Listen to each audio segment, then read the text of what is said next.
To today's top story, our first look at what appears to be Army Sergeant Bo Bergdahl's handover to the U.S. military. While here at home, controversy still rages over the deal that led to his release. NBC's chief foreign correspondent Richard Engel is at the Landstuhl Medical Center. That's in Germany. Richard, good morning to you. Good morning, Matt. It is not often that you get to see video like this, a tense but controlled meeting of two enemies on the battlefield. In the new video purportedly from the Taliban, the militants wait in a field in eastern Afghanistan on Saturday. They have Sergeant Bo Bergdahl. He looks thin and nervous. There are more armed men on a barren hill nearby for backup. American special forces arrive around 6:30 p.m. One helicopter comes in to land. Both sides had reportedly agreed to approach each other with just 3 men per side. They briefly touch hands. The Americans wave as they back away. They want no misunderstandings.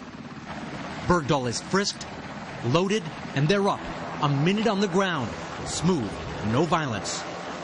Back home, controversy and pent-up anger over Bergdahl's disappearance continue, with fellow soldiers and their families accusing him of walking off his base in Afghanistan 5 years ago. Sandra Andrews' son Darren was killed in an attack allegedly during the manhunt for Bergdahl. He's getting the royal treatment. And our kids came home, the ones of us who lost our son, they came home in the baggage part of an airplane and were rolled out in a box with a flag. Now the U.S. Army is looking into his capture and the deaths of 6 soldiers allegedly killed in the search. It could eventually lead to charges ranging from simple misconduct to desertion. We don't know Bergdahl's motivation or mindset, but we know he was not abducted, he was not abandoned by his platoon in combat. That's part of the problem. Another part is now on Capitol Hill, where the backlash over the release of 5 Taliban detainees in exchange for Bergdahl has exploded, with Republicans and Democrats both accusing the White House of breaking the law. I strongly believe that we should have been consulted, that the law should have been followed, and I very much regret that that was not the case. Those 5 Taliban leaders are now settling into exile in Qatar. They are staying at a modest villa by Qatari standards. They are waiting to be reunited with their families, and some U.S. lawmakers worry that they will not be as controlled as the White House and Qatar officials claim. And one more thing about that video. You saw the Taliban militants were carrying a white flag, and this shows how coordinated this exchange was. U.S. forces had asked the Taliban to initially shine a green light to indicate that they were the correct forces that had Bergdahl. The Taliban militants said they didn't have a green light. Can we wave a flag instead? And the Americans accepted.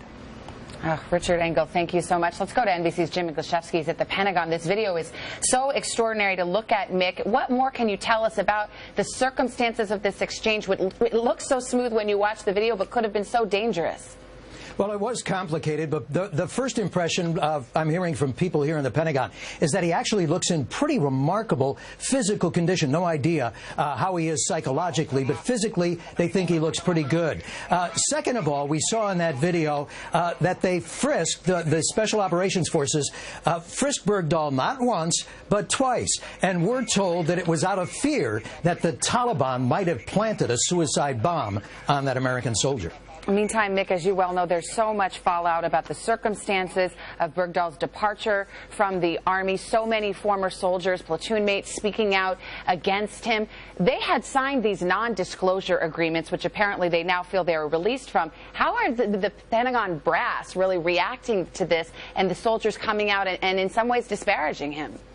Well, quite frankly, they understand the rage and the concern, and there's concern at the highest levels here in the Pentagon also, that if Bergdahl voluntarily walked off the base, as everybody reports, if he attempted to associate himself with the Afghan people, or there are some reports he may have even tried to get in touch with the Taliban. That's a very serious charge, and there's nothing more serious in the military than abandoning your post in a war zone. Jim Iglesiasky at the Pentagon, thank you so much. so much. As Richard mentioned, the controversy surrounding the prisoner swap is not going away for the Obama administration.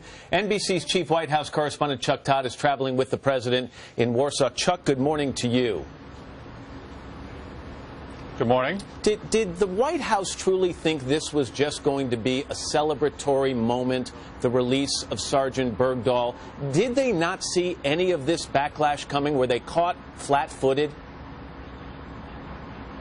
They were caught flat-footed. Every aide I've talked to said they expected there to be controversy involving the decision to release 5 members of the Taliban from Gitmo, and the fact that this would then escalate that debate, which of course has been simmering for a good 5 years, which is what to do with those detainees. How do you release them? Where do you release them?